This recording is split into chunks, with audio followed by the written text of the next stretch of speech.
Voilà, ce soir, nous voulons enseigner un sous-thème qui s'intitule « Assez, retire ta main sur moi ». Cela est le sous-thème que nous enseignons. « Assez, retire ta main sur moi ». Ça, c'est le message de ce jour. Il y a des temps où l'ennemi opprime le peuple en imposant sa main sur nous, gratuitement sans raison. Donc, cela nécessite une compréhension et une révélation qui va amener le peuple à saisir et à comprendre que c'est la main de l'ennemi qui est sur moi. Il y a aussi des temps où le Seigneur lui-même ordonne aussi que la main de l'ennemi soit sur quelqu'un. Lorsque la personne désobéit, lorsque la personne ne marche plus dans la voie du Seigneur. Le diable a mis sa main sur Job suite à ses pensées et à ses propos. Vous le savez, dans Job 3, Job a dit, verset 25 et 26, « Ce que j'ai craint de ce qui m'est arrivé, c'est ce qui m'est arrivé. Ce que j'ai repensé au fond de mon cœur, c'est ce qui est arrivé. Donc ce que je disais aussi, vous voulez dire, c'est ce qui est arrivé. Vous souvenez-vous que Job se disait qu'avant mieux que je fasse les sacrifices, peut-être un danger pourra venir sur mon pays où mes enfants pourront faire des péchés, alors ils seront préservés des catastrophes. Il faisait ce sacrifice en disant cela. Alors l'ennemi a vu cela, il a parlé à Dieu, il est allé vers Dieu. Dieu lui a dit, mais qu'est-ce que tu fais sur la terre à côté de Job? Il a dit, mais je me promène, j'ai vu ton serviteur Job que tu as béni parce qu'il t'attache à... Dieu lui a dit, as-tu vu mon serviteur intègre? Il a dit, mais Seigneur, il t'est intègre, fidèle parce que tu l'as béni. Si seulement tu permets que j'enlève, j'étende ma main sur lui, tu vas voir. Et Dieu a permis. Et la raison est que déjà Job lui-même, il se disait cela dans Job 3, 25, que c'est que j'ai craignais ce qui m'est arrivé. Et voilà, sa crainte a enfanté ce qu'il pensait. Donc et voilà, et la conséquence, nous le savons tous, comment Job a souffert, comment la main de l'ennemi était sur Job, et comment la destruction a été grande dans la famille de Job. Dieu merci, par son amour et par sa fidélité, Dieu est arrivé à relever Job, parce que Job avait appliqué sa foi à l'Éternel. La main de Pharaon était aussi sur le peuple d'Israël. La main de Pharaon était étendue sur le peuple d'Israël, c'est les enfants d'Israël, c'est les enfants d'Israël, pas le peuple des enfants d'Israël, parce qu'il y a une différence entre les peuples d'Israël et les enfants d'Israël. C'est les enfants d'Israël qui étaient retenus sous une captivité de 400 ans. Et la main de Pharaon était dure sur eux. Ils ont beaucoup souffert. Donc, ce qui veut dire qu'ils ont duré dans cette peine, dans cette souffrance. Mais pourquoi? À cause de leur grand-père Abraham, qui n'a pas obéi à couper les animaux en 2 morceaux, comme Dieu lui avait demandé, en 2 parties, mais qui a laissé les pigeons entiers, il ne l'a pas coupé. Et Dieu a prononcé des malédictions sur sa descendance en disant que ta descendance ira en captivité pendant 400 ans. Après 400 ans, je vais les sortir, ils seront bénis. Et c'est ce qui s'était passé avec les enfants d'Israël. Donc, nous devons prier pour que la main de l'ennemi retire sur nous, afin que le bonheur de Dieu puisse se manifester dans notre vie. Aussi longtemps que la main de l'ennemi est sur nous, la main de Dieu ne pourra pas agir comme nous le souhaitons. Il va falloir que nous puissions demander à Dieu de tendre sa main sur nous pour que la main de l'ennemi nous quitte. Quand c'est la main de Dieu qui opère sur nous, la main de l'ennemi ne pourra jamais en aucun cas résister. Il part. C'est pourquoi chaque fois nous devons demander la main de l'Éternel sur nous.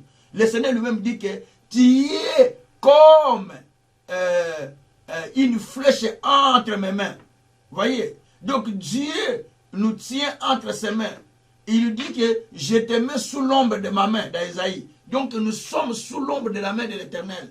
Quand c'est la main de l'Éternel qui garde un peuple, qui est sur un peuple, qui est sur un individu, cette main continuera à les conserver du danger, à les protéger, à l'éloigner de tout mal. Cette main ne parle pas conserver, cette main continuera à les délivrer du danger. Cette main continuera à s'étendre sur lui pour l'écarter du mal, du danger. Parce que la main de l'Éternel sera sur lui. Et quand la main de Dieu est sur lui, vous allez voir la distinction que la main de Dieu est sur la personne. Quel que soit ce qui peut arriver, mais la main de Dieu va commencer à opérer dans sa vie jusqu'au point où il y aura des témoignages qui prouvent que la main de Dieu était avec lui.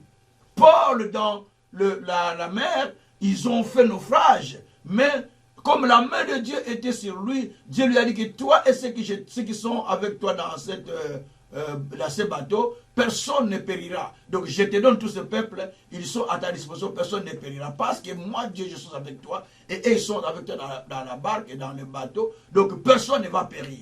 Ce qui fait que la main de Dieu est avec eux. Ils sont sortis, l'ennemi n'a pas voulu les lâcher tranquilles. Pendant qu'ils mettaient le bois au feu pour se chauffer dans l'île barbare où ils étaient sortis, la Bible dit qu'au même moment, les serpents l'ont piqué. Et les gens observaient s'il mourait. Mais ils ont observé, après un temps, ils ont vu qu'il n'était pas mort. Ils ont dit, Et même ils ont changé le langage. Ils ont changé la vie. Ils ont dit, cet homme, c'est un Dieu. Dieu est avec lui. Parce que, d'abord, ils ont dit, la justice ne l'a pas laissé tranquille. Maintenant, voir les serpents, va les tuer tout de suite là. Ils attendaient sa mort. Mais ils ont vu que le serpent ne l'a pas fait mourir. Le venin du serpent n'a rien fait dans sa vie. Et alors, ils ont changé le langage eux-mêmes. Ils ont dit non, cette fois-ci, on comprend que donc Dieu est avec lui. Donc, ce n'est pas lui seul, mais c'est Dieu qui agit dans sa vie.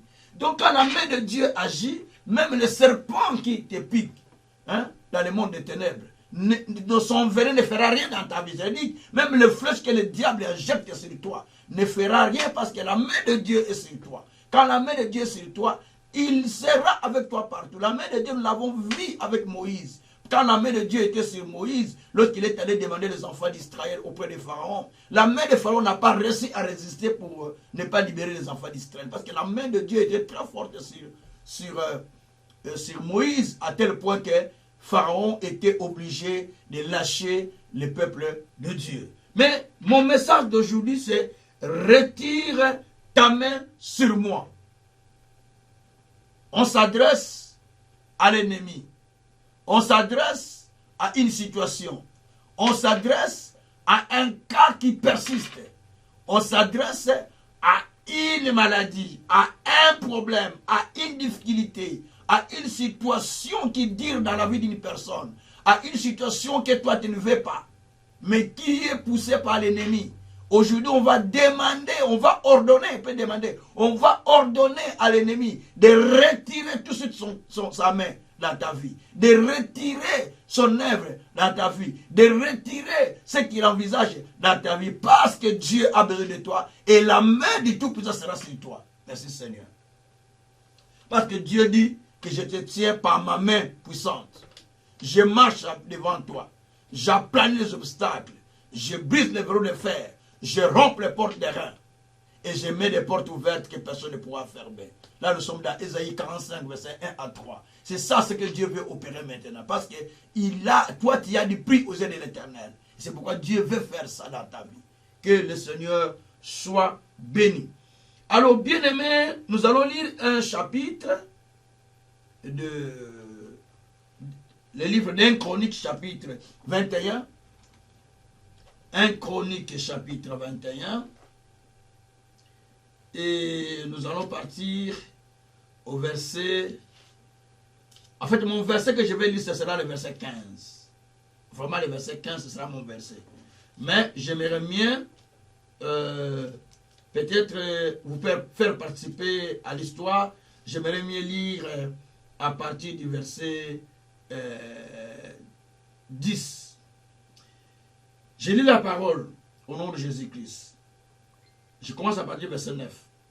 L'Éternel adressant ainsi la parole à Gad, le voyant de David, va dire à David, ainsi parle l'Éternel, je te propose 3 fléaux, choisis-en un, je t'en frapperai. Gad alla vers David et lui dit, ainsi parle l'Éternel, accepte ou non, ainsi par l'Éternel, accepte, non, accepte ou 3 années de famine, ou 3 mois pendant lesquels tu seras détruit par les adversaires et atteint par l'épée de l'ennemi, de tes ennemis, ou 3 jours pendant lesquels l'épée de l'Éternel et la peste seront dans le pays, et l'ange de l'Éternel portera la destruction dans tous les territoires d'Israël. Vois maintenant ce que je dois répondre à celui qui m'envoie. David répondit à Gad, je suis dans une grande angoisse. Oh, que je tombe entre les mains de l'Éternel, car ses compassions sont immenses, mais que je ne tombe pas entre les mains des hommes. L'Éternel envoya la peste en Israël. Il tomba 70 000 hommes d'Israël. Et Dieu envoya un ange à Jérusalem pour la détruire.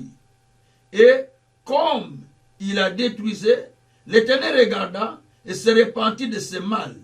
Et il dit à l'ange qui détruisait, assez, retire maintenant ta main. L'ange de l'Éternel se tenait près de l'air d'Ornam, le Jébusien. Que Dieu soit loué. Alors, bien-aimés, l'histoire que nous venons de lire, c'est l'histoire d'un grand homme que nous appelons David. Nous parlons beaucoup de David dans la Bible. La vie de l'homme selon le cœur de Dieu. David, des exploits de David. David. Donc on parle de beaucoup de choses de David dans la Bible parce qu'il y a beaucoup d'exploits qu'il a fait.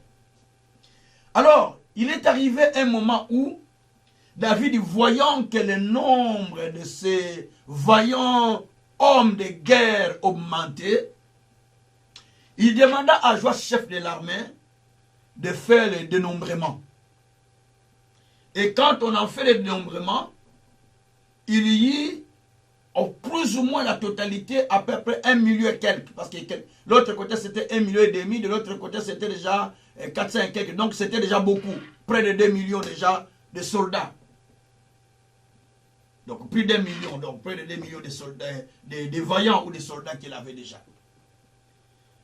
Alors cela a déplu l'Éternel, ce qu'il avait proposé de faire. Et cela donc a donné son orgueil que j'ai des militaires, j'ai de tout ça. De cela, c'était une forme d'orgueil, que j'ai des chars, j'ai des hommes, des puissants, tout ça.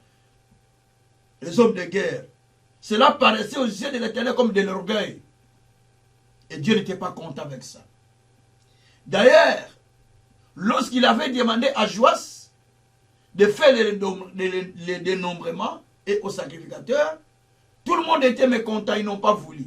D'ailleurs, la tribu de Lévi et la tribu de Benjamin, ils ont dit, nous, pas question de faire les dénombrements au milieu de nous. On ne veut pas ça. Parce qu'on ne veut même pas entendre ça, parce que Dieu n'est pas content de ça. Ça vient de toi-même, mais ça ne vient pas de Dieu. Et Joas aussi a refusé, chef de l'armée. Il a dit, non, moi je ne le fais pas. Fais-le toi-même. Parce que tu vas à l'encontre de Dieu, de la volonté de Dieu, et tu risques de faire tomber l'Israël, le peuple en difficulté. C'est ce qu'il avait, c'est ce que Joas avait dit même à David. Évidemment, Dieu qui a constaté cela, il a dit à David, excusez-moi, il a dit à David, quand Dieu a constaté cela, il a parlé à Gad, qui était le voyant de David, ou le prophète de David, d'aller parler à David, d'aller lui proposer des fléaux que Dieu voulait sur le peuple d'Israël à cause de David.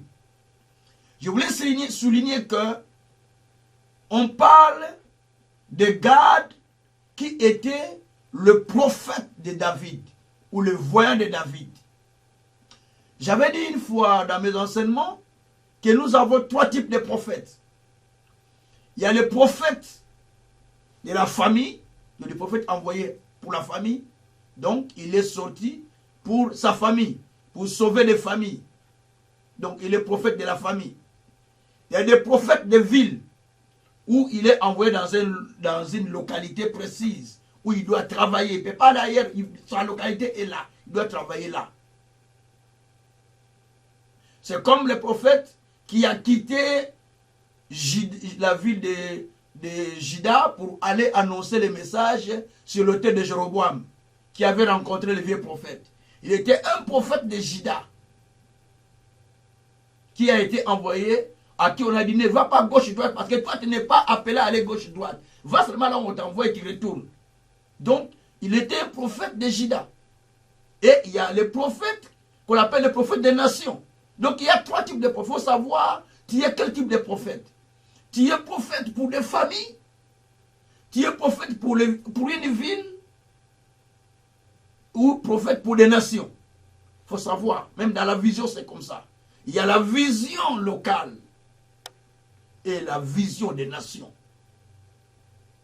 Pierre n'a pas reçu la vision des nations, mais il a reçu la vision locale. C'est pourquoi son message, il ne voulait pas aller en dehors du territoire pour lequel Dieu l'a assigné. Il était à Jérusalem. Il prêchait dans tout ce qui était Judée, toutes les villes de Jérusalem et d'Israël. Mais Paul par contre, lui, il est allé parce qu'il a été appelé prophète des nations. Mais Pierre n'était pas prophète des nations. Il faut bien comprendre ces choses. Alors de même ici, Gad était prophète des familles. Donc c'est lui qui parlait à la famille royale. C'est lui qui était comme l'œil de la famille royale, qui annonçait le message au roi. Roi, attention ici. Roi, attention, ça il ne faut pas faire. Roi, ça il ne faut pas faire. Et il était là pour faire ce que Dieu lui avait demandé. Et ce jour-là, il va aller dire, Dieu lui dit, va parler à David. Parce que ce qu'il a fait, ça m'a déplu. Va lui parler. Dis-lui ceci. Propose-lui 3 fléaux. Soit il accepte 3 ans de famine dans son pays, dans lesquels les gens vont beaucoup mourir d'ailleurs, avec lesquels les gens vont beaucoup mourir, pardon, ou 3 mois. Donc, ou 3 mois dans lesquels l'ennemi va venir avec son épée pour tuer plusieurs personnes, où l'épée de l'ennemi sera sur eux, ou alors 3 jours de peste et de l'épée de l'ange de Dieu qui va détruire, qui va placer dans le monde des gens qui n'aiment pas la paix. Vous savez qu'on peut déplacer votre âme dans le monde spirituel? Peut-être vous ne le savez pas. Lisez Matthieu 4, lisez Luc 4, tous les 2 textes. Lorsque Jésus était dans la montagne pour prier, qu'est-ce qui s'est passé? Le diable est venu tenter Jésus en esprit. La Bible dit qu'il tenta Jésus par esprit. Il n'a pas tenté dans la chair. Hein? C'est par esprit qu'il a tenté. Hein? Ce n'est pas dans la chair qu'il a dit à Jésus, jette-toi là. C'est par esprit. Et par moment, vous êtes là, mais vous n'êtes pas présent à l'église. Mais vous écoutez la parole, vous dites Amen, gloire à Dieu, mais en fait, vous n'êtes pas présent. Vous me suivez là en prière, mais vous n'êtes pas présent. Vous êtes loin. Malgré que vous dites là, papa, quand vous êtes en train de prêcher, mais vous n'êtes pas là. Le fait d'aller à l'église ne veut pas dire que vous êtes en présence de Dieu. Qui vous dit que si vous allez à l'église, vous êtes en présence de Dieu? Non. On entre en présence de Dieu lorsque, la Bible d'ailleurs dit, allons dans la présence de Dieu avec un cœur sincère, avec une ferme assurance, avec une ferme foi. Hébreu 10. Donc on monte dans la présence de Dieu avec la fermeté de foi, avec une assurance, avec attente de recevoir quelque chose. C'est ce que dit le livre d'Hébreu 10. Donc on ne va pas dans l'église comme ça. Et Jésus a dit, les vrais adorateurs adoreront le Père en esprit et en vérité. Jean 4, à partir du verset 23. Et vous descendez. Donc on adore Dieu avec l'esprit, pas avec la chair. Ce n'est pas la chair qui adore Dieu. C'est mon esprit qui doit adorer. Ta chair peut danser, peut faire des choses, peut donner à l'église, mais c'est la chair qui a fait ça. Mais l'esprit n'était pas là. Donc dans ce cas-là, Tu as donné des choses avec la main de l'ennemi qui te faisait. Tu as dansé avec la main de l'ennemi. Tu priais avec la main de l'ennemi. Et donc, il ne peut pas voir une manifestation de la dimension de Dieu, une manifestation une manifestation surnaturelle de Dieu dans ta vie, ou des choses qui dépassent ton entendement. Parce que toi, tu les fais avec l'intelligence, avec ta sagesse humaine.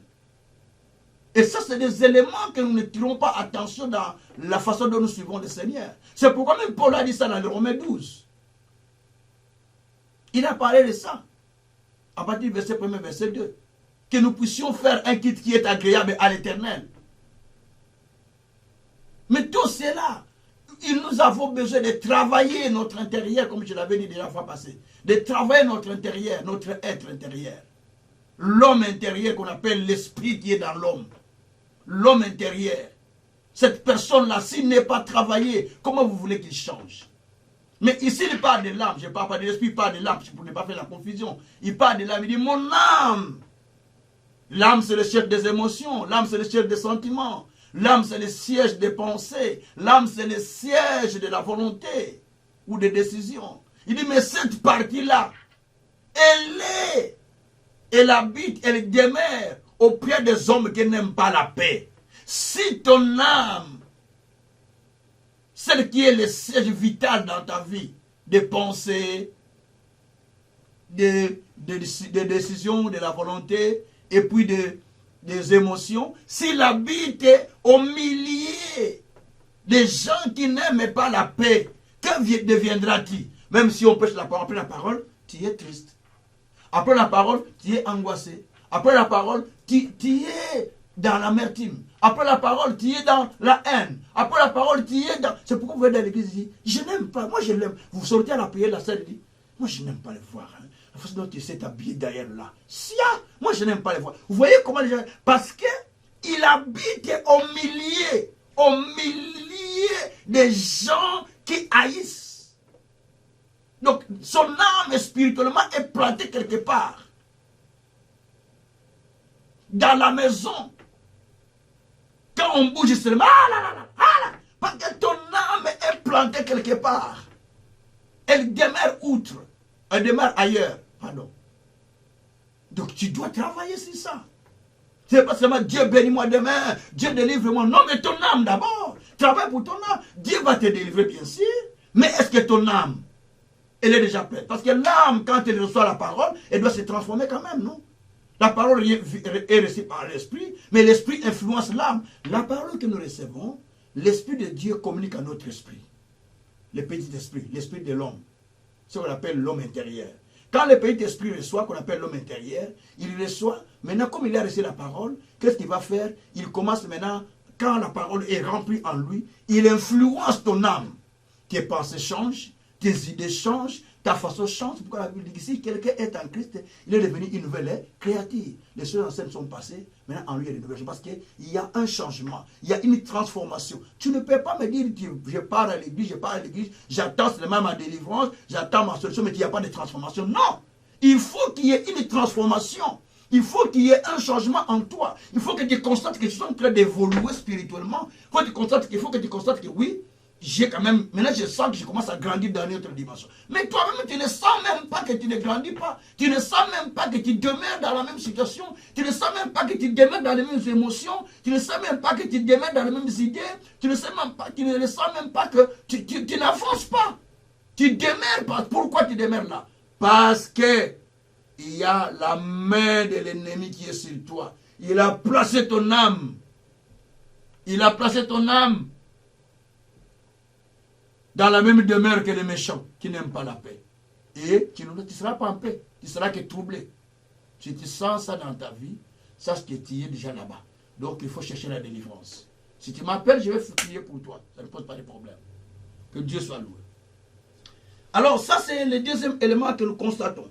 Et donc à cela, vous allez remarquer que la personne dans cette dimension-là, donc tout ce qu'il va faire, ça va commencer à créer des problèmes.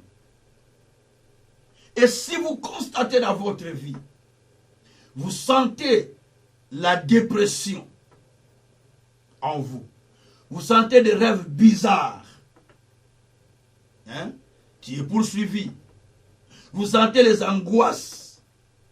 Vous sentez les angoisses, les inquiétudes répétées. Hein? Vous sentez les énervements, le manque de joie. Hein? Malgré la parole que tu écoutes. Mais tout cela, il n'y en a pas. Sache-le que ton âme est déjà mise dans le monde des hommes qui haïssent la paix. Tu sens tout le temps, moi, allez. Donc tu te sens malheureux, tu te sens victime. Mais non, ton âme est quelque part. Tu n'es pas normal, ce n'est pas normal. Ce n'est pas normal que tu écoutes la parole, tu restes la même personne. Ce n'est pas normal que tu entends la parole qui est toujours la même. Ce n'est pas normal qu'on t'a prêché qui est toujours la même. Ce n'est pas normal qu'on a fait la délivrance qui est toujours la même. Non, il y a quelque chose qui ne va pas en toi. Certaines personnes sont devenues des sorciers inconscientes sans qu'ils le sachent. Mais quand tu détestes quelqu'un, ça c'est la sémence de qui? De Dieu? Non, c'est la sémence de Satan. Iscariote était avec Jésus comme disciple, mais il avait la sémence de l'ennemi qui agissait en lui pour pouvoir livrer Jésus. Il écoutait la parole, il était avec Jésus, mais la sémence du diable agissait en lui. Vous voyez tout ça? Donc tu peux croire que, d'ailleurs la Bible dit, vous êtes comme votre père, le diable. Jean 8, 44. Donc tu peux ressembler plutôt à ton père, le diable, si tu es le diable. Mais si tu es de Dieu, tu vas avoir aussi les sentiments de Dieu. La Bible dit que soyez animés des sentiments de Christ. Philippiens 2. Nous devons être remplis des sentiments de Christ. Pas des sentiments du monde, pas des sentiments de l'ennemi, pas des sentiments de la haine. Ça, ce n'est plus Dieu qui agit à ce moment-là dans notre vie. Que le Seigneur Dieu soit loué. Je m'en vais vers la fin.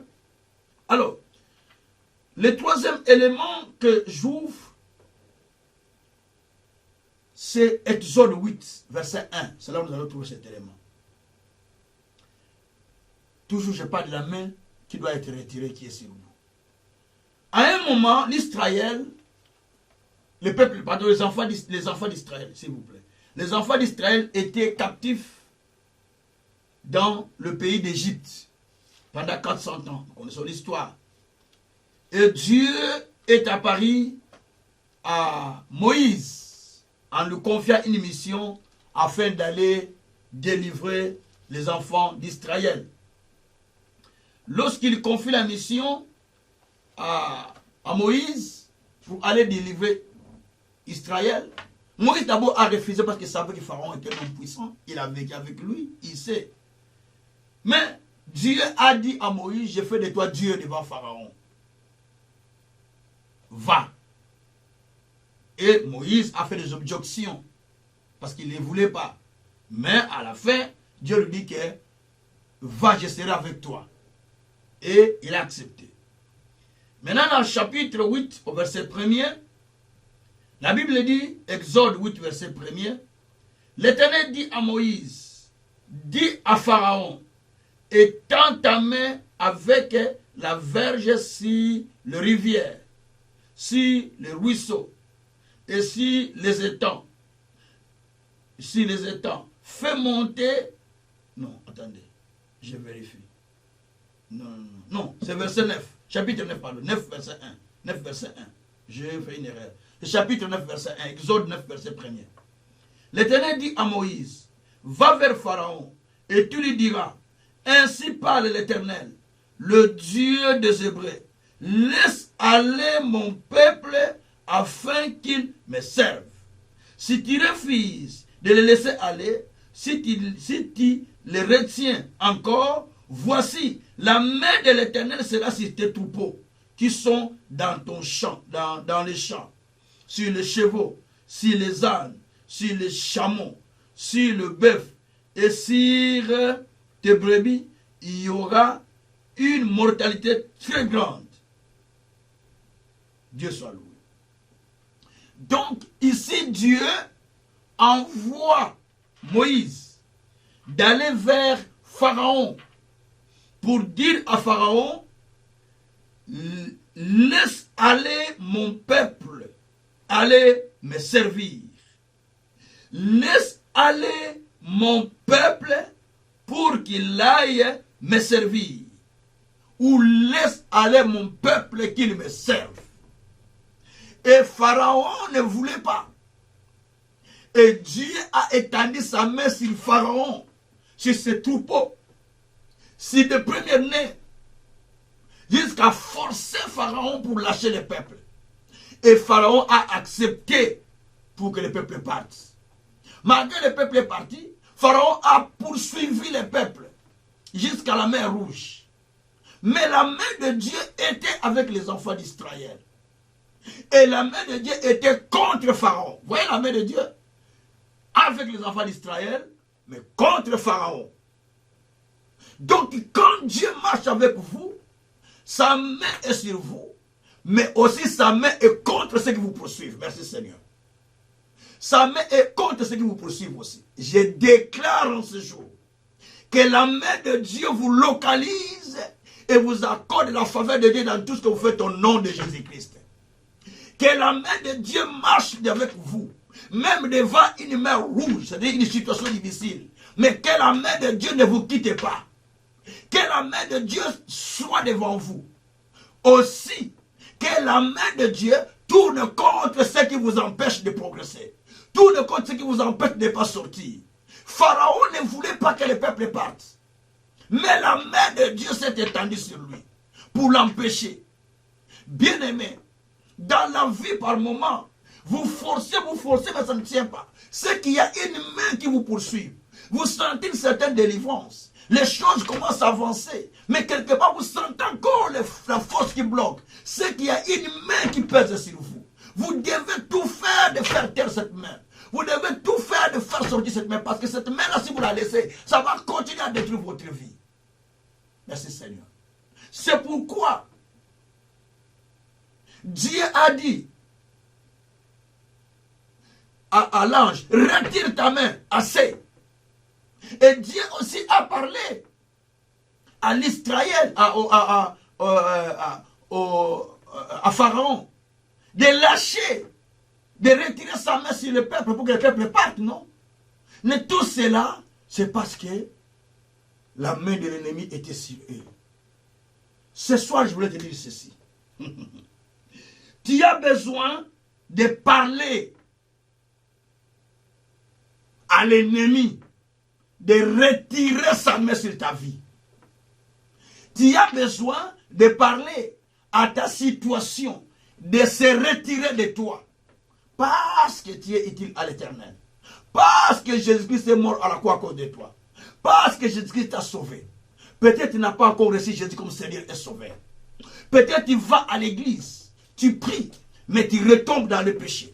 Tu parles, tu retombes dans le péché. Donc tu deviens comme la truie. Parce que la Bible dit dans 1 Pierre que la truie, 1 Pierre 3, la truie, après être lavée, il retourne encore dans la boue. Tu es comme une truie ou un porc. Même lorsqu'on les lave, mais même vous les lavez, pourquoi? Parce qu'il n'aime pas être lavé. On l'a lavé, mais il va encore se vautrer dans la boue. Il va encore aller tomber dans la boue. C'est ça la vie de plusieurs personnes. Vous priez pour lui, vous lui parlez, vous le conseillez, vous priez pour lui, mais il retourne encore tomber dans la boue. Et demain, il est à l'église, il vient prier. Demain, il vient demander à Dieu, mes frères, Dieu, vous c'est votre ami? Dieu, c'est votre grand frère? Dieu, c'est votre grand-père? Mais non, mais non. Si vous devenez dans cette vie-là, eh bien, acceptez que les fléaux qui ont été dits sur David pèsent aussi sur votre vie. Les fléaux qui étaient déclarés sur le peuple d'Israël au temps de David, cela va tomber sur vous aussi. Parce que David a péché, c'est pourquoi les 3 fléaux qui lui étaient proposés, on lui dit, ben, alors des 3 ans de souffrance avec les ennemis qui vont commencer à saccager le pays. Et 3 ans de famine, pardon. Ou alors 3 mois où les ennemis vont commencer à te poursuivre avec les épées. Ou alors 3 jours de peste. Tu choisis. Mais pourquoi tout cela? Parce qu'ils étaient dans le péché. Ce n'est pas le peuple qui a péché, mais c'est David qui a fait pécher le peuple.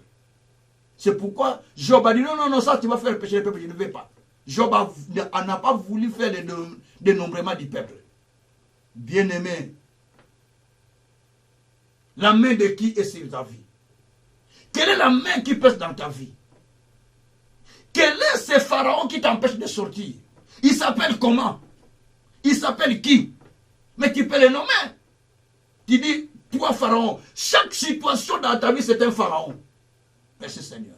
Si c'est la maladie, c'est un pharaon. Si c'est la stérilité, c'est un pharaon. Si c'est, je ne sais pas, si les péchés, c'est un pharaon. Si c'est, je ne sais pas. Tout ça, c'est un pharaon qui agit dans ta vie, qui fait peser sa main sur toi. Donc, tu dois les faire partir. Tu dis, aujourd'hui, le pharaon là ne peut pas rester dans ma vie. Je fais sortir ce pharaon dans ma vie au nom de Jésus. Et tu demandes même la main de Dieu d'être avec toi. Dieu te couvre par son ombre, par l'ombre de sa main plutôt. Et Dieu sera avec toi. Bien-aimés, vous allez voir dans certaines familles, depuis que leur pharaon les a retenus, ils ne progressent pas. D'autres, ils ne se marient pas.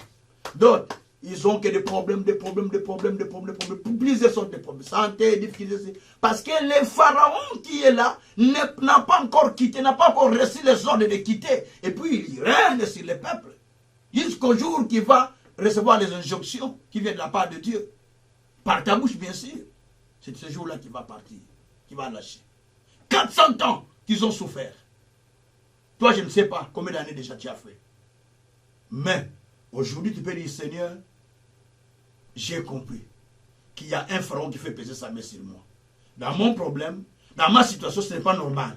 C'est qu'il y a un pharaon. Je ne peux pas aller avec ça en 2022. Je ne peux pas cogner. Alors, Seigneur, retire-le maintenant. Pendant que tu parles, il se retire. Ton année, il faut le retirer aussi des mains de l'ennemi. Peut-être que ton année est déjà sacrifiée. Car cette année, nous l'avons sacrifié pour. Son année, nous l'avons déjà sacrifié. Tu arrives en 2022, au contraire, ça empire. Parce que ton année était déjà sacrifiée. C'est pourquoi il faut le retirer. C'est pourquoi la semaine prochaine, on va commencer un programme de jeûne et prière que je vais lancer d'ailleurs après ces prières que je suis en train de faire. Qui va commencer le 27 au 31. 3 jours de jeûne, 4 jours de jeûne et prière. Ça va aller jusqu'au 30 au fait. 27, 28, 29, jusqu'au 30. Au soir. Avant d'arriver au 31. Et le 31, nous faisons l'action de grâce. Comme partout. Bien-aimé. Quel est ce pharaon qui pèse sa main sur toi? Parle à Dieu. Que retire ta main aujourd'hui, Satan. Retire ta main, ennemi. Retire ta main, toi qui me bloques. Retire ta main, maladie. Retire ta main, difficulté. Alléluia. Seigneur, je déclare aujourd'hui, merci pour ta parole. Merci pour cette révélation. Merci pour la connaissance. Merci pour ce que tu m'as donné, Seigneur. Oh, je te bénis pour ta parole. Je te bénis pour ce que tu as fait. Je te bénis pour ce que tu as enseigné. Je te bénis pour ce que tu nous as révélé, Seigneur. Merci, mon Dieu, mon roi. Quel est ce pharaon qui pèse sur ma vie? Quel est ce pharaon qui pèse sur la vie de mon frère? Je le dis maintenant, retire-toi. Retire-toi. Toi, pharaon de la maladie. Toi, pharaon dans ma vie. Allez, retire-toi. Dans tous les aspects que tu as rentrés dans ma vie. Avec toute ta main qui pèse sur moi. Retire-toi. Allez, retire-toi. Retire ta main sur ma vie. Retire ta main sur ma vie. Retire ta main sur mon frère. Retire ta main sur ma soeur. Retire ta main sur mes enfants. Retire ta main sur mon épouse. Retire ta main sur ma famille. Retire ta main sur mes serviteurs. Retire ta main sur la communauté Vie Nouvelle. Retire ta main sur le canal Vie Nouvelle. Retire ta main sur IBPM. Retire ta main sur notre institut biblique. Retire ta main sur tout le monde. Retire ta main sur les âmes. Retire ta main sur le peuple. Retire ta main au Congo. Retire ta main sur les serviteurs. Au nom de Jésus-Christ, je te chasse, diable. Je te chasse, Satan. Je te chasse, ennemi. Allez, sors de ma vie. Allez, sors de ma vie. Allez, sors de ma vie. Allez, sors de ma vie. Allez, prie pour toi-même. Allez, sors de ma vie. Je te retire, je te chasse de te retirer de ma vie, de te retirer de ma famille. Esprit du péché, esprit du mal, esprit de tentation, esprit de l'ennemi, esprit de maladie, esprit de trouble, esprit de manque, esprit qui vient causer du tort dans les familles. Allez, sortez, allez, sortez, allez, sortez. Quittez ma vie, quittez l'église, quittez le ministère, quittez le peuple, quittez les âmes de Dieu, quittez, toi esprit qui vient troubler la vie des gens, allez quitter, car Dieu nous a appelés pour la paix, non pour les troubles. Dieu nous a appelés pour la gloire, non pour la confusion. C'est pourquoi je te chasse. Confusion, maladie, trouble, tout ce qui vient du diable, allez sortir de nos vies, allez sortir de nos vies, allez sortir de nos vies, au nom de Jésus, au nom de Jésus, au nom de Jésus, je te fais sortir. Je te fais sortir dans tout ton aspect. Je te fais sortir. Parle faire sortir ça. Parle pour faire sortir ça. Parle qui se retire. Je te fais retirer. Allez, retire ta main. Allez, retire ta main de moi. Retire ta main de moi. Pauvreté, retire ta main. Maladie, retire ta main. Échec, retire ta main. Mort, retire ta main. Retire-toi de moi. Retire-toi de moi. Au nom de Jésus-Christ. Rabraka Shakaria Bakorobo. Mebrekete ko Sakaria Baba Baba. Mabrokotoko Shandaria Bakoroba. Oh, merci Seigneur. Alléluia. Merci Seigneur. Alléluia. Maintenant, nous prions le Seigneur qu'il étende sa main sur nous. La main puissante. Pour que nous puissions maintenant être sous couvert de l'ombre du Tout-Puissant. La Bible dit dans Psaume 91 ou 91. Celui qui est sous l'abri du Très-Haut, il est sous l'ombre du Tout-Puissant. Nous demandons au Seigneur qu'il nous met sous l'ombre du Tout-Puissant, qu'il étende sa main, qu'il nous met sous l'ombre de sa main, comme dit la Bible, que je serai sous l'ombre de ta main.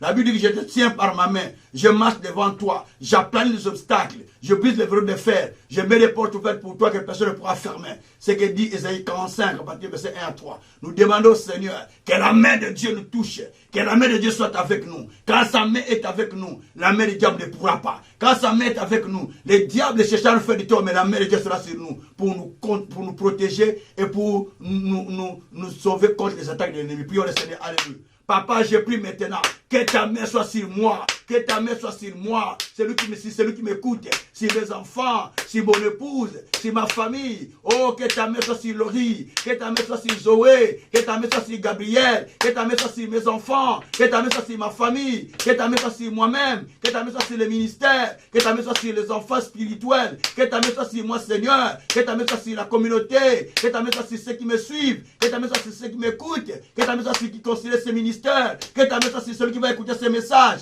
Que ta main, Seigneur, soit sur quelqu'un. Que ta main soit sur quelqu'un, Seigneur, pour lui accorder la faveur, pour lui accorder la dignité, pour lui accorder la paix, pour lui accorder l'honneur. Assez à l'ennemi qu'il retire sa main.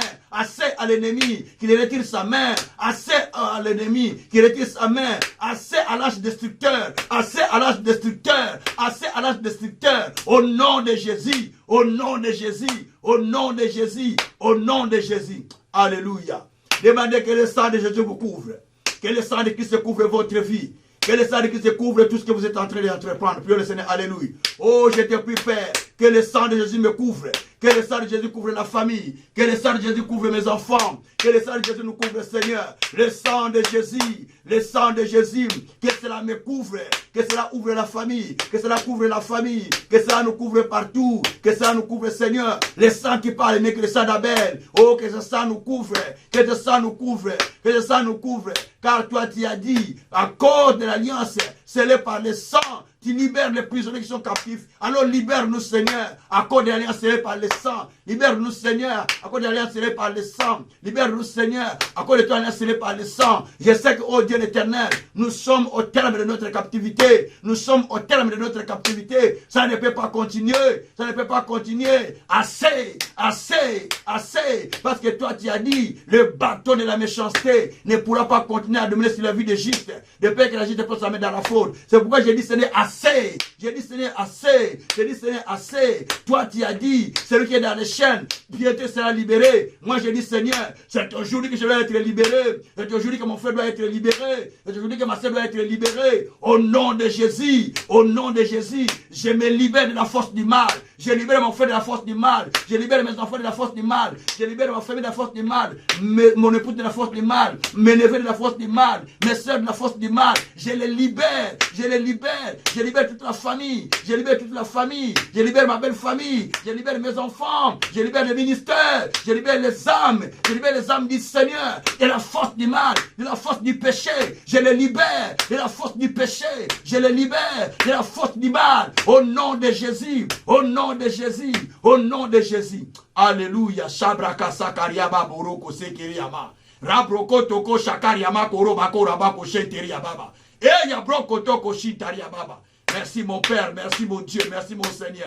Nous demandons que le Saint-Esprit nous couvre, que le Saint-Esprit nous saisisse, Que le Saint-Esprit nous éclaire, que le Saint-Esprit nous illumine, pour que nous comprenions quelle est la main qui opère en nous, pour que nous comprenions quel est cet esprit qui nous pousse d'agir. Est-ce que c'est l'esprit de Dieu ou l'esprit de Satan? Parce que par moments, on devient incrédule quand on écoute les messages, parce qu'on est du côté de l'ennemi sans le savoir. La main de l'ennemi est sur vous, et vous allez croire que c'est Dieu. Vous allez chercher à vous justifier avec la parole de Dieu, alors que c'est la main du Satan qui est en train d'opérer sur vous. Demandez maintenant à l'Éternel d'enlever cette main de l'incrédulité, d'enlever cette main de l'incrédulité sur vous. La main là, quand on parle, la foi, il n'y en a pas. Il n'y en a pas. La main là, quand on parle de la parole de Dieu, vous doutez, vous hésitez, parce que la main du diable est déjà sur vous. Maintenant, vous allez dire au Seigneur, Seigneur, ouvre mes yeux et enlève la main du péché, enlève la main de l'ennemi qui m'empêche de ne pas accepter la parole, de ne pas obéir au commandement, de ne pas pratiquer la parole de Dieu. Prions le Seigneur, alléluia. Papa, j'ai pris, Père éternel, d'enlever la main qui m'empêche d'appliquer la parole, la main qui m'empêche d'obéir à la parole, la main qui m'empêche de ne pas obéir, la main qui veut me distraire, la main qui veut, Seigneur, me mettre, qui veut fermer mes yeux spirituels. Seigneur, enlève cette main, Seigneur, enlève cette main, Seigneur. Alors maintenant, Seigneur, illumine-moi, éclaire mes yeux spirituels, ouvre mes yeux pour que je contemple mes yeux qui sont dans la parole. Ouvre mes yeux, Seigneur, pour que je voie ce qui est caché, pour que je comprenne ce qui est caché. Ouvre mes yeux, Seigneur, illumine mes yeux pour que je comprenne ce qui est caché par la puissance de l'Esprit Saint. Au nom de Jésus, au nom de Jésus. Merci mon Dieu, mon roi. Au nom de Jésus-Christ. Alléluia. Répétez les paroles après moi, dans cette prière que je vais faire. Éternel Dieu, je te remercie infiniment pour ce que tu viens de m'enseigner. J'ai compris, oh Dieu, dans chaque situation que je vis, qui me fait manquer la paix, il y a la main de l'ennemi qui est derrière. C'est pourquoi je te prie, Seigneur, à partir d'aujourd'hui, toute main qui pèse sur ma vie, la main de l'ennemi qui cherchait la destruction sur ma vie, je leur donne de se retirer au nom de Jésus-Christ. Retire-toi, retire-toi, retire-toi au nom de Jésus. Assez, assez, allez, retire-toi dans ma vie au nom de Jésus-Christ. Maintenant, Père, je te prie d'étendre sur moi et sur ma famille, sur mes descendants, la main puissante, la main de signes et de miracles, qu'il y ait des témoignages, afin que je témoigne que l'Éternel a opéré en moi. Merci Père, par le nom de Jésus-Christ. Je retire mon année du main de l'ennemi. Je retire mon année 2022 du main de Satan. Je retire ma bénédiction du main de celui qui l'a volé. Au nom de Jésus-Christ. Car il est dit, le butin du juste qui est entre les mains du tyran, lui sera-t-il enlevé? Toi, Dieu, t'y as dit, oui, il lui sera enlevé. Moi aussi, j'ai dit oui. Tout ce que le diable m'a pris, je le récupère à partir de ce jour. À cause de ta parole, toi qui as dit que tout ce que le diable t'a pris lui sera enlevé, sera remis à moi. Je récupère ce qui m'a été donné par Dieu, que l'ennemi a volé. Je récupère mes dons, je récupère ma grâce, je récupère mon pouvoir, je récupère ma puissance, je récupère ma santé, je récupère mon mariage, je récupère tout ce que je veux au nom de Jésus-Christ. Merci Seigneur, par le nom de Jésus. Nous partageons le bonheur, oui, le bonheur et la grâce m'accompagneront tous les jours de ma vie et j'habiterai dans la maison de l'Éternel jusqu'à la fin de mes jours. Au nom de Jésus, nous avons ainsi prié, nous disons Amen. Merci beaucoup au Seigneur, merci beaucoup au grand Dieu, merci beaucoup au Créateur, merci beaucoup au Souverain, alléluia. Merci beaucoup à celui qui fait des choses grandes et merveilleuses. Merci beaucoup à celui qui règne, merci beaucoup pour vos acclamations. Merci beaucoup à celui qui me suit en direct. Merci beaucoup à ceux qui communent avec moi dans ce salon de prière. Merci beaucoup, mon Dieu, au nom de Jésus-Christ. Alléluia. Merci à Jésus parce qu'il nous a sauvés en ce jour. Béni soit le Créateur, Dieu du ciel, qui a fait ces choses. Au nom de Jésus-Christ. Amen.